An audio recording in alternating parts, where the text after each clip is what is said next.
bersama dengan Ling Ling. Rencana Barada Richard Eliezer nikah tahun 2023 buyar, sang kekasih Angelin berjanji tidak akan meninggalkan.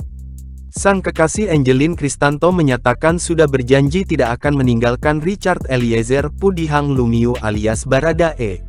Dia rela menunggu jika Richard divonis bersalah oleh majelis hakim dan harus menjalani masa hukuman. Barada E saat ini menjadi terdakwa dalam kasus dugaan pembunuhan berencana Nofriansyah Yosua Huta Barat alias Brigadir J. Angelin saat diwawancara dalam program Nilu di Kompas TV, seperti dikutip pada Selasa, tanggal 13 Desember tahun 2022, mengatakan, ia dan Eliezer saling percaya. Sejoli ini masih memegang prinsip tidak akan meninggalkan satu sama lain. Ling Ling, sapaan Angelin membenarkan, bahwa dia dan Richard berencana menikah pada 2023 setelah keduanya bertunangan. Namun, rencana itu buyar karena Richard terbelit kasus. Saat ini Angelin memilih supaya sang kekasih fokus menghadapi perkara yang tengah disidangkan. Di sisi lain, Angelin mengaku rindu dengan Richard dan kebiasaannya yang kerap menjahilinya. Angelin juga menyampaikan pesan supaya Richard tetap bersemangat dalam menghadapi persidangan. Ia berpesan, Richard tidak usah terpengaruh. Jika yakin benar, terus maju.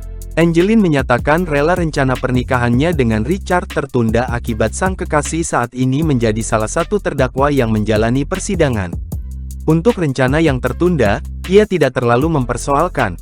Ia yakin, pasti ada rencana Tuhan lebih indah daripada rencana-rencana yang tertunda ini.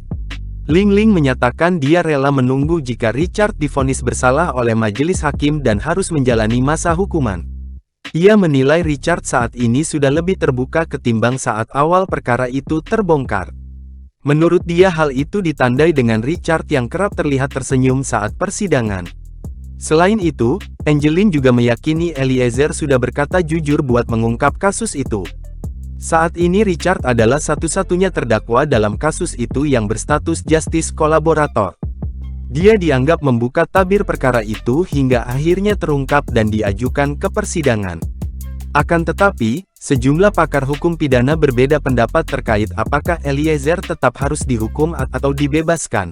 Apalagi pasal yang didakwakan jaksa penuntut umum, yakni pasal 340 dan pasal 338, mempunyai ancaman hukuman berat yaitu mati, penjara seumur hidup, atau penjara selama 20 tahun. Kuasa hukum Eliezer, Roni Talapesi, juga berharap kliennya mendapat keringanan dari majelis hakim dengan mempertimbangkan statusnya sebagai justice kolaborator. Lembaga Perlindungan Saksi dan Korban, LPSK, juga menyampaikan hal yang sama dan meminta supaya hakim mempertimbangkan status justice kolaborator yang mereka berikan kepada Eliezer.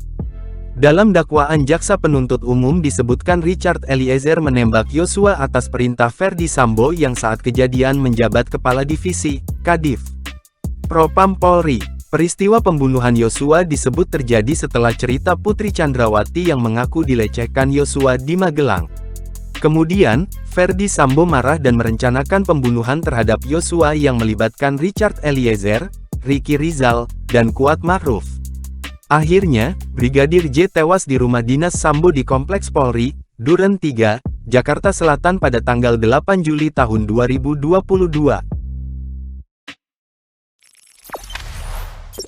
Jangan lupa subscribe, share, komen, dan like ya!